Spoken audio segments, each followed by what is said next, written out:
কোনো পক্ষে আমাকে কোনোভাবে প্রেশার ক্রিয়েট করে নাই, কেউ বলে না যে এটা বলবেন না, এটা করবেন না। খালাস হবে কি হবে না সেটা তো আমি বলতে পারবো না। আইনে যেভাবে আছে,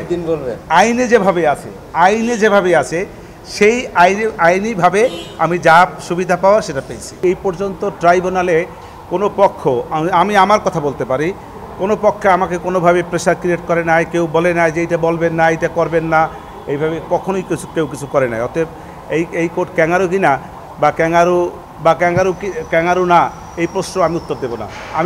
আমি মনে করি না যে এই কোর্ট কোনো ক্যাঙ্গারু। আমি মনে করি আমাকে কেউ কোনো বাধার সৃষ্টি করেন নাই। আইনে যেভাবে আছে সেই আইনিভাবে আমি যা সুবিধা পাওয়া সেটা পেয়েছি। তো আগেই বলেছি সেটা আমি আগেই বলেছি। আমি মনে করি যে আমার আসামি খালাস পাবে, আমার বিশ্বাস। এখন ইউনিভার্সাল কার্ডিয়াক হসপিটাল, আপনার হৃদয়ের আরো কাছে। খালাস হবে কি হবে না সেটা তো আমি বলতে পারবো না, সেটা পারবে লার্নিং ট্রাইব্যুনাল বলতে পারবে।